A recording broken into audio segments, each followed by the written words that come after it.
Sharon here. Just wanted to film a quick video to show you guys some toe exercises I've been doing.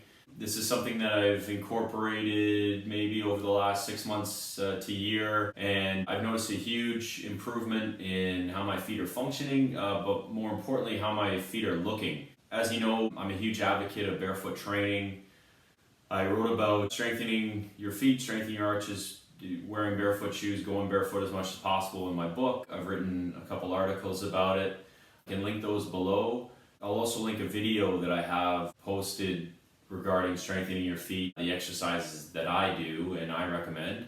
But these exercises today would be in addition to that. They're a little bit different. I know it sounds a little crazy working on strengthening your toes, but I think probably the best way to explain this to you guys is to show you what the foot is supposed to look like. So you should be seeing a picture now of the primitive foot before we started wearing shoes. You can see it looks very different than our feet today, and this is largely because of the decision to start wearing shoes.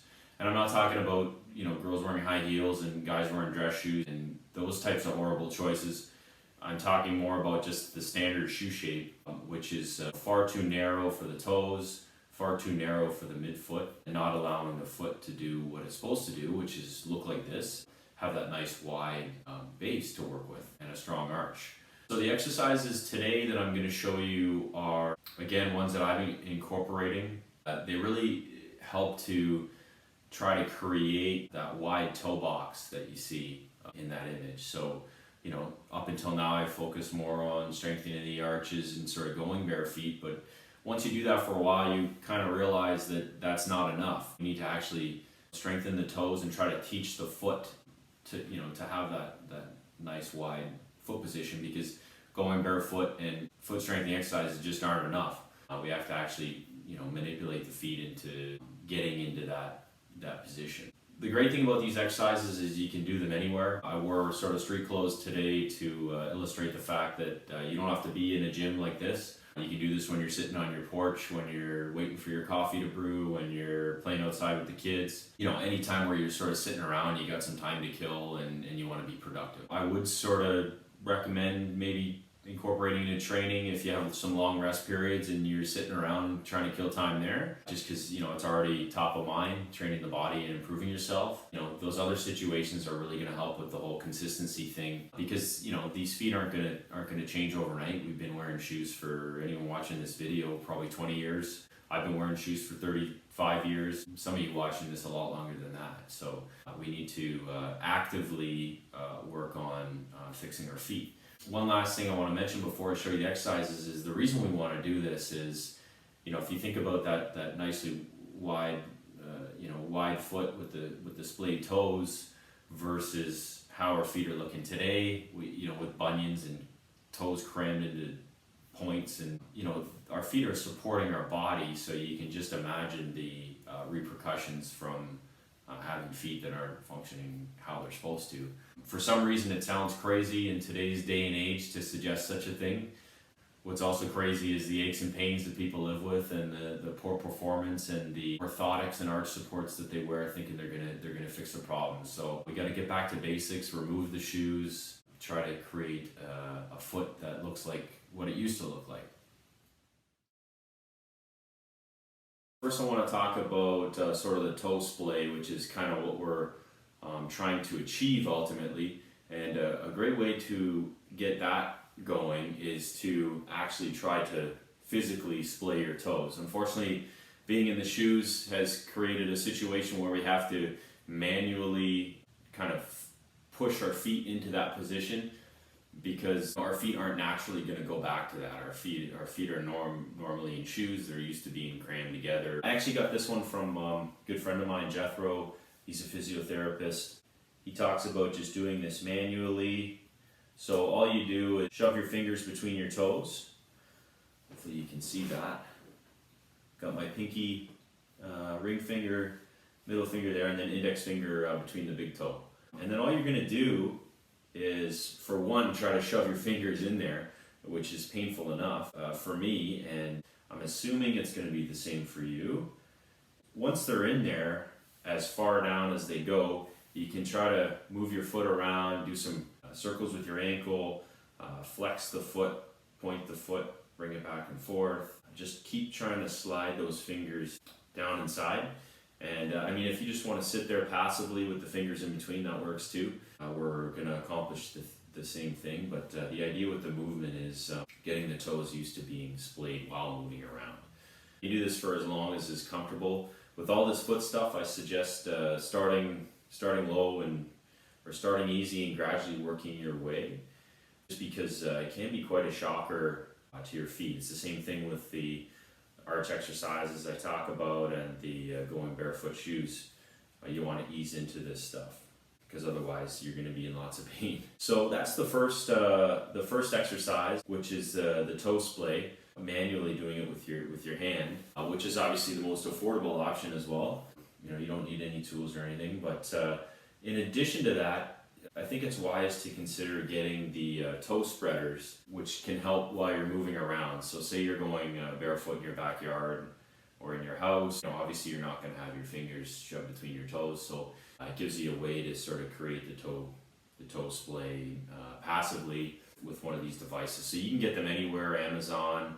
It's basically just like a flexible rubber. I got mine from the Foot Collective in Ottawa, which is a great barefoot resource for anyone in this area. You just wear those around the house whenever you can. I've actually worn mine a few times while going with my minimalist shoes, so that my body gets used to sort of walking with my toes separated. Without further ado, here are my feet. As you can see, they turn in quite a bit instead of being nice and straight along the inner sole. And as I said before, that's from wearing shoes. The other thing is, you can see I got some serious bunion potential there on both feet. I mean, I don't really wear too many tight dress shoes or anything like that. This is just, you know, narrow running shoes, lots of athletic footwear through the years, and this is sort of what I'm left with. I'm not sure if your feet are looking a lot worse than mine or better. I've been really working to try to improve that toe splay, looking to gain the width that's required from that primitive foot that you saw earlier. Anyways, I'll get into the exercises. The first one I like to do, other than the manual toe splay, is just trying to bring that big toe inwards. On this one, it doesn't really matter what the other toes are doing. All we're trying to do is get those two big toes going towards each other and getting that interior part of the foot perfectly straight from the top of the toe to the heel, nice straight line. So the further you can bring that in, the better. You'll probably have to do sort of a grab as opposed to just pulling it in. You have to sort of reach, grab the ground, reach, grab the ground. And what's great about that is you sort of develop that big toe control, which, as you'll see, is a requirement for the exercises that follow. So if you're just starting out, I feel like the manual manipulation with the fingers combined with just this grabbing the toe or grabbing the ground with the big toe, trying to get the foot straight, would be a good starting point. And then from there, you sort of understand the feeling of having that toe lined up properly. The next one I'd like to go to is the big toe touching the ground, grabbing the ground, and then lifting the other toes. So here we're not only trying to pin the floor with the big toe, but we're trying to maintain that straight line. So there's always this pull towards getting the two big toes to pull towards each other, as well as pinning them down into the ground, and then you're just raising and lowering those other toes. And for me personally, this really fires up the arch of my foot, specifically right around where those bunions would be and the big toe would be, so that the part of the arch that's closer to the big toes, as opposed to further down. And then once you have that down, those would be sort of your two basic ones. And then I find this one a lot more difficult, raising the big toe, pinning the other toes. So especially after you've just been doing the one exercise, these are very difficult to figure out. And you'll notice on this one, there's that tendency for the big toes to cross over the second toe. So I'm actually doing my best here to pull them together, but as you can see, they want to cross over, they want to go back to their old patterns. So this one, again, as you're pinning those little toes, you're not only trying to raise the big toe, but you're trying to pull them towards each other. But when you first start out, I mean, you're going to get a lot of crossover there like that. You'll get better the more you do it. It's just like anything. And then the more your foot adapts to this new way of doing things, the more your toes adapt, the more you'll see the change in your foot. So like I said, these toe exercises are actually extremely challenging. As you can see, I'm still struggling with them myself. but you know, I'm trying to progress, and I've noticed a big change in my feet as a result. Also want to mention what I did at the start. Step one would be obviously getting your arches stronger, doing some foot strengthening exercises. Maybe step two would be trying to go barefoot a little bit more. Step three would be, you know, investing in some barefoot shoes, specifically for walking around the neighborhood. One thing I will say is when I first started using the barefoot shoes, my arches and feet were extremely sore, probably because I tried to do too much too soon as far as walking goes. So when you do start walking with shoes that have less support and everything that comes with barefoot shoes, take your time, you know, 5 minutes walk first and maybe 10 minutes and work your way up. The same thing with the exercises. I mean, you know, start with a couple toe ups and dorsiflex your feet and all that stuff. Try not to do too much too soon because your feet will be sore, your lower legs, even you know, the rest of your body. I'm going to link the barefoot videos below in an article that I wrote about going barefoot and why it's so important. Also mentioned sort of the different brands of shoes. One I really like was the Vibram 5-finger, but the paddle shoe version. I like those because I could walk outside when it's wet. You know, they're paddle shoes, so they're fine, they're waterproof. And the other thing was they were pretty affordable. So you'll find the barefoot shoes, minimalist shoes are somewhat expensive. These were like $60, I think. Otherwise, you're looking at probably 100, 130 for anything with the Vibram sole. One other thing I want to mention when you start walking with the barefoot shoes is try to start on some softer ground, not on the pavement.